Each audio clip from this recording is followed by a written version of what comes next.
What shall we talk about today? Wolfstreet.com, Wolf Richter site.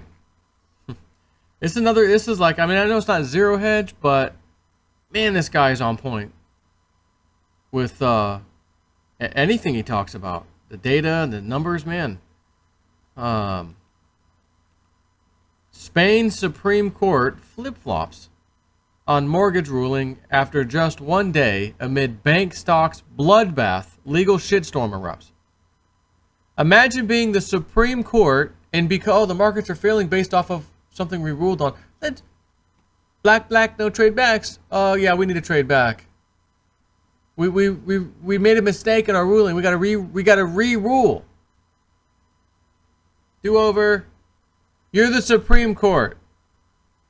Did you read something? Did you figure out something in your ruling that just changed your mind the next day?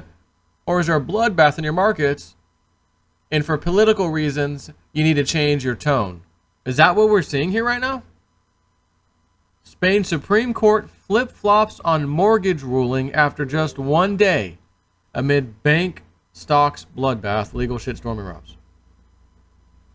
The now suspended ruling would have cost the banks billions in legal costs, compensation, and reduced margins. Oh, that's why. Oh, the banksters don't like getting told you can't, rape and pillage from people financially, like you've been doing. But we've paid our fines. Right. You rape and pillage billions and play a $10 or $20 million in fines. Or even $100 million in fines. Doesn't matter if you're making billions, does it?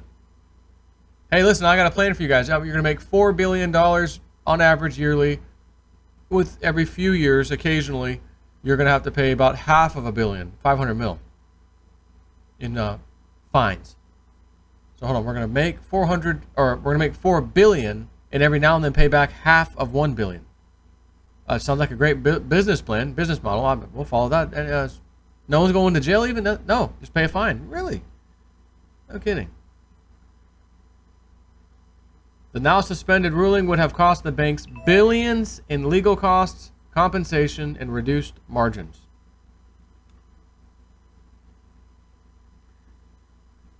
One of my children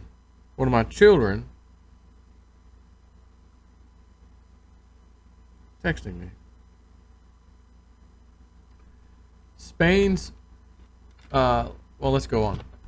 That was fast. Spain's Supreme Court on Friday, well, that's today, actually, the day I do these videos. Sometimes I put them out a day or two in advance because they're not that important. You need to know it immediately. Spain Supreme Court on Friday flip-flopped on its own ruling that announced on Thursday that had sent bank stocks plunging. It started like this. Thursday morning, Spain's Supreme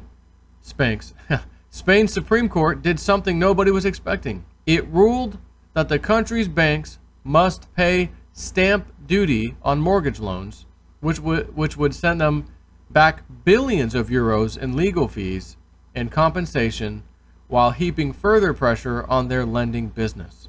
News of the ruling sent many of the bank's shares tumbling to new lows for the year, while also heaping pressure on Spain's 10-year bonds.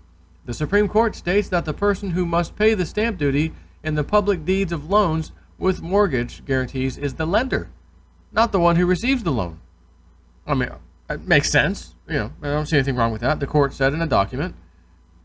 The court ruling on Thursday, which overturned a previous ruling in the bank's favor earlier this year, was final, the Supreme Court said on Thursday.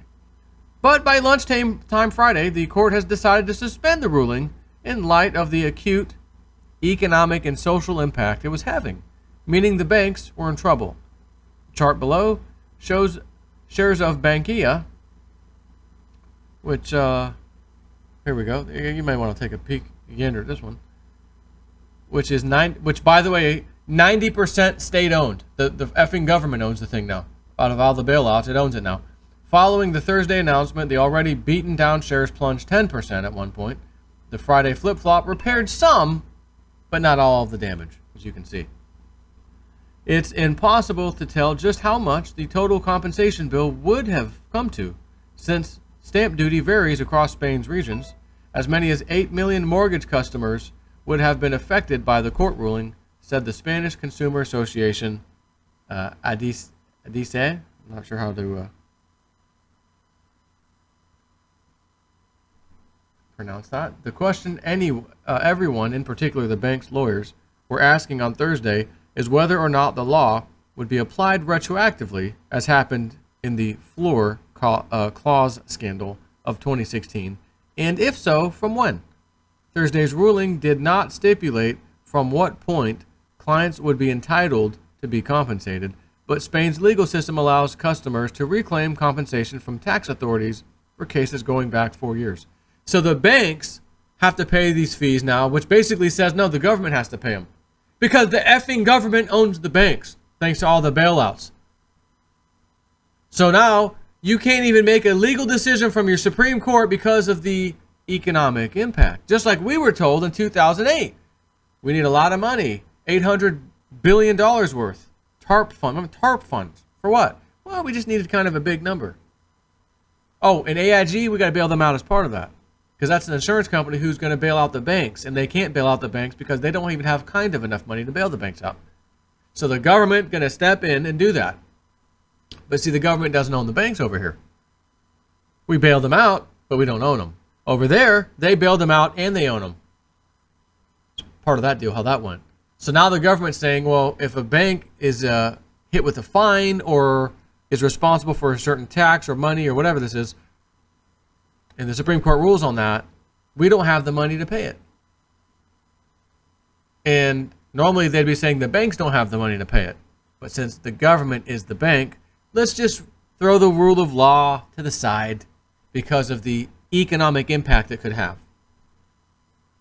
The law is the law. And if the law causes a panic, sell-off, stocks, whatever, then damn it, sorry about your luck.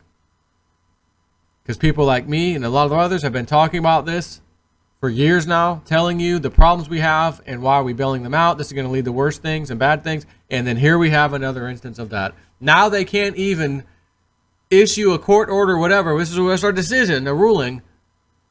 Oh, wait a minute. We retract it. Do over, everybody. Do over. Supreme Court. Do over. We need to relook at it. No. You looked at it. You gave the ruling. But it's affecting the economy and the bank shares. And the bank shares, by the way, since it's 90% owned by the government, it's looking bad all the way around. Isn't this unbelievable? This is Spain. Some third world country you talking about, Joe? No, Spain. Spain.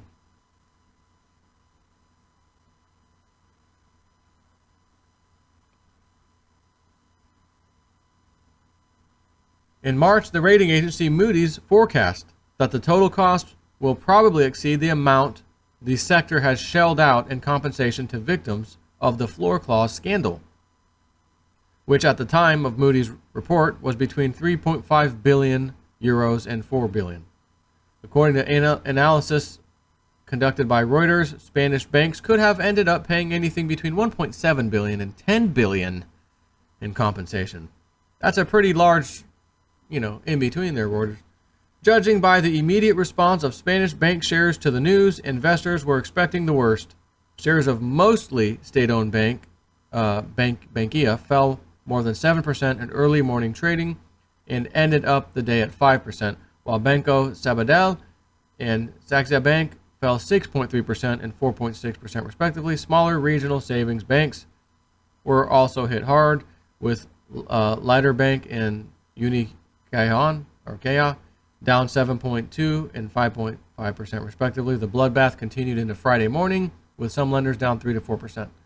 The fallout was more muted for Spain's two largest lenders, Banco Santander and BBVA, whose balance sheets are less dependent on the vagaries of the domestic market. He said vagary. The shares ended Thursday down by 2.1%, 2.7% respectively. That was those two banks. The ruling would also have had a massive impact on Spain's creaking court system, which is already struggling to cope with the avalanche of lawsuits sparked by the floor clause ruling in late 2016. 54 special courts were expressly created to adjudicate those cases, but even those courts are complaining of being overwhelmed by the caseload. Under Thursday's ruling, Spain's overloaded court system would have had to brace itself for a fresh deluge of lawsuits from bank customers seeking compensations for stamp duty. Instead, now everything is up in the air. BBVA and Banco Santander have been even suspended their online mortgage services since it's not clear who will have to pay the stamp tax, the banks or their mortgage customers. To decide the issue once and for all, the Supreme Court has convened a plenary session of 31 senior judges.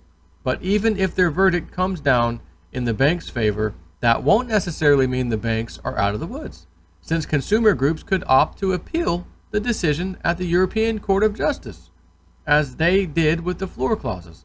The Spanish Supreme Court's flip-flopping will almost certainly help their case. There's already a major ruling pending from the European Court of Justice over the legality of foreclosure clauses contained in almost all Spanish mortgage contracts. Said clauses allow banks to initiate foreclosure proceedings on the basis of just one missed payment. Again, you got a 30-year mortgage. I've paid 26 years. Following a little hard time. 26 effing years is a long time for a mortgage. We're not talking 10 years like they used to be, or even 5 years like they used to be. Nope, they're 30 years now. Typical. Now, over there it may be slightly different, whatever, but generally 30-year mortgages. And what does that mean? 26 years you've been paying? Yeah, we have. Oh, falling on rough times? Yeah, sorry about that. One missed payment and we're going to foreclose. Resell your house for profit, big profit, because even if the market's down, it doesn't matter. What the bank is owed is a small amount. So this is just unflipping believable, in my opinion. Take care.